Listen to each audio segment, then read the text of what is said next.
This video is brought to you by CoolStuffInc.com, the best online retailer for Magic the Gathering singles and sealed product, and GatheringMagic.com, the #1 source for Magic the Gathering news and content.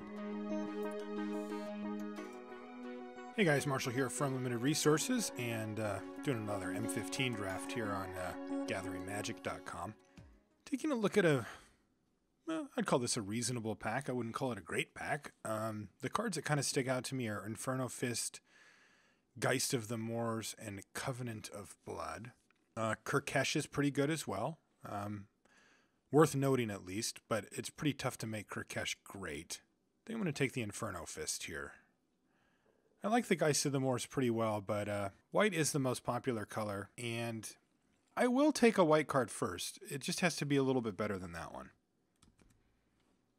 All right, for this second pack, there's a couple of decent white cards, but I think the best card in the pack, and the card that I'm going to take, is going to be a Frost Lynx here. I just think this card is just fantastic. I had it pegged as one of the best commons early, and then I thought it wasn't going to end up being because blue seemed not super powerful, and then I think it's come back, and I really do think it's one of the best commons out there.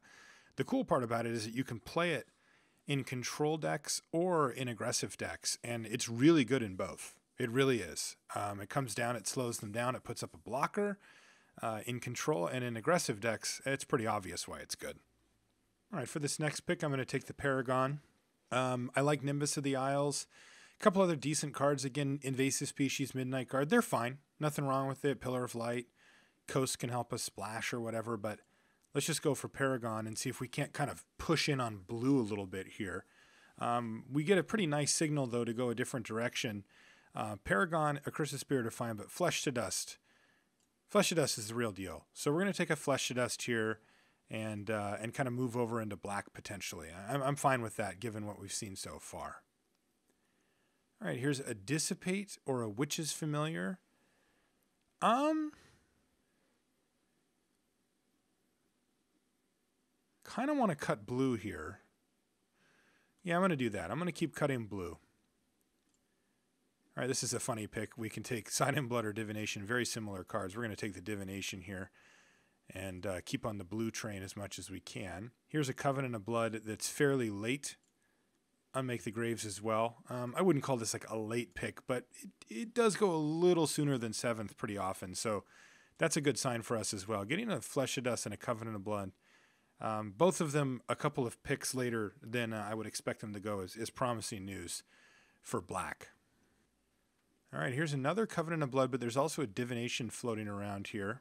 Both pretty decent. I'm going to take the Divination. I want to keep on this cutting blue if possible.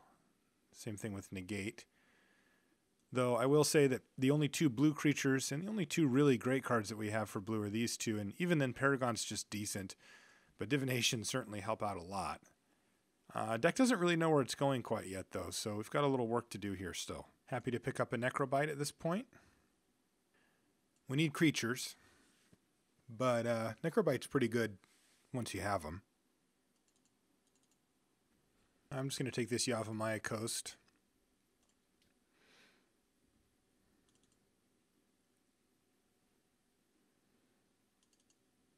Yeah, we found another creature at least. About the least creature you can get, but there it is. All right, well, we open an Aetherspout, which is pretty good. I'm not in love with this card. I am going to take it here, though. I think it's powerful enough for us to pick up here over a Rotfeaster Maggot, though. I'd probably run that Rotfeaster Maggot. Boom, there we go. Jorubai, Murk, Lurker. Although, wow, Gravedigger, Sign in Blood, Rotfeaster Maggot in this pack, too. Even a Willforged Golem. And a Llanowar Waste, which would actually let us splash green for maybe this or something. But I think the Murk Lurker is good enough to take here. I really do. I think it's just a great card. All right, well, here's where we want like a Caustic Tar or something. But I think we need to go for the Typhoid Rats, as we just don't have anything going on in the early part of the game. And it's starting to get a little bit sketchy here. Same thing with this pick. I'm actually going to take Child of Night over Witch's Familiar. I think Witch's Familiar is a better card, but I'm really getting concerned about having no 2-drops or minimal things to do before turn 3. The setup for this deck is going to be do something down here so that we don't die, and then start casting divinations and power through, and try to overwhelm our opponent with card advantage from divination. It's not, you know, if divination's your first play of the game, you're in trouble.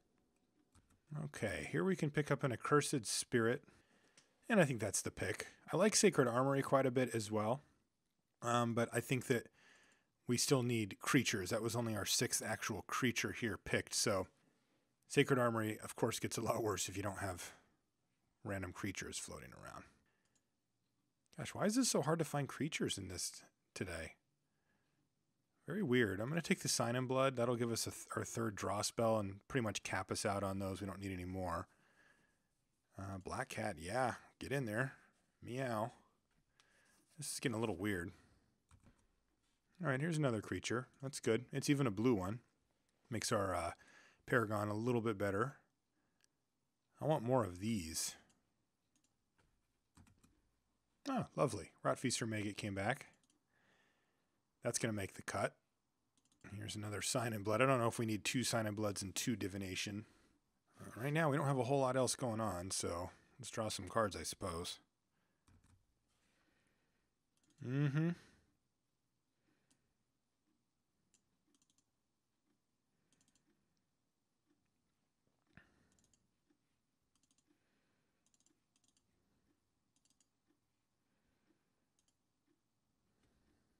Well, limbs, maybe? I've got a Covenant of Blood, a Rotfeaster Maggot, and a Child of Night. Still probably not good enough. All right, what do we open here? Oh, some nice stuff. So we got a pretty nice rare with Mercurial Pretender, which can copy some decent stuff of ours. But there's also just good old Gravedigger and a Welcome Turn. I mean, sometimes you can just go off with Pretender. Like, you play it as a Rotfeaster Maggot, then you return it to your hand after blocking or something, and you do it again, or you just sort of Frost Lynx them out or whatever. But Gravedigger just asks a lot less. Lower setup cost on Gravedigger. I'll take the Pretender. Let's go for the upside. We've got all this card draw. I think we can make that work. There we go. Meow. Get in there. That's great. Very happy to see that. Okay. In Garrick's Wake, interesting. Probably can't get away with that one. There's Appeal from Reality and another Rotfeaster Maggot, which we can get away with. Okay, I'll take the Peel. We really still don't have that many ways to interact with our opponent's creatures, and I'm feeling a little light on that. Oh man, these packs, when they come good, look at that. Boom, boom, boom, boom, boom. So Gravedigger or Jalira is the question. I think Jalira is really good. I'm going to take a Jalira. Obviously, I love Gravedigger. Anybody who doesn't love Gravedigger is just kind of crazy. But Jalira does stupid things to the board. Just makes it such a nightmare for your opponent. You can block and sack and just have sort of, air quotes, infinite blockers. If they use removal, you can activate Jalira at instant speed and just sack your creature to get another one. You're going to get something. I mean, look at our creatures. There's no bad ones, right? I mean, Black Cat's a little stinky, but we might not even run it. For our next trick, I think we want a Fester Gloom. I mean, Aeronaut Tinkerer would be fine too. He's not going to be flying. Yeah, let's take the Tinkerer, actually. And this Accursed Spirit as well. These are perfectly fine win conditions for later. Might need the Black Cat. I'm probably going to run like 1 Sign in Blood and 2 Divination. I do want to be able to draw a bunch of cards here. This is very much a control deck. But it's got some nice finishes. Pathmage, Accursed Spirits are good finishers, especially with a Jorubai Murk Lurker. Jalira can just sort of value them out. We can go off with Mercurial Pretender as well, which is pretty nice. So what do we want here? A Willforged Golem or a Xathrid Slyblade? Or even a Crippling Blight or an Encrust. I think that we might run any of these. Encrust is pretty good at taking out big threats, which we'll have some problems with. Slyblade is pretty good as well, though. My gut says to go with Slyblade. I'm going to go with Slyblade. Sweet. Bronze Sable, Crippling Blight. Good. These are nice little pickups late. Yeah, I like these quite a bit. We worked our way up to 16 creatures somehow there, so we're all of a sudden doing just fine on creatures as well, which is quite nice. Yeah, that second Frost Lynx, though, is a big game. Those things are just so sweet, like with Divination and stuff. Like, turn 3, you play a Frost Lynx, you tap down their 3-drop, they play something, you get to have a turn to Divination while your Frost Lynx holds back their 2-drop, and then you just start casting 4s, 5s, and 7s or whatever and take over the game. That's the idea, at least. I think we want to Mind Rot. I don't think we're going to main deck it, but there's decks that I'd bring that in against for sure. All right, well, we'll definitely snap up the Ingarrick's Wake here. Yeah, take a second, Necrobite. I think that card's quite good in this format. Probably not going to main deck it. So let's just not do that. But I could definitely see matchups where we can bring it in. Like, our deck has the ability to stall out the game for quite a while, though. What's really going to end up happening, I think, with this deck is that we're going to be able to leverage our tempo plays to stay sort of one step ahead while controlling the board just enough. Things like start attacking with an Accursed Spirit, and then if they try to race, like maybe we Aetherspouts them and then play a Frost Lynx, and they've taken 9 or 12 from a Spirit, that kind of play. I think that's a reality that they might have to face. So let's cut Crippling Blight. So I need to cut 3 or 4 more here. I want to play the Bronze Sable for sure. The Black Cat I'm less excited about, but I don't really want to cut any 2-drops. I'm going to cut a Sign in Blood, I think. That just uses up our mana a lot. And we've already got double Divination, so I'm not super worried about card draw. I think we can cut 1 Necrobite. We don't want to get stuck with all Necrobites when we've just got creatures that we want to keep alive. Though, with a Xathrid Slyblade, Necrobite does get way better, too. Dissipate seems fine. Divination, Tinkerer, Pathmage.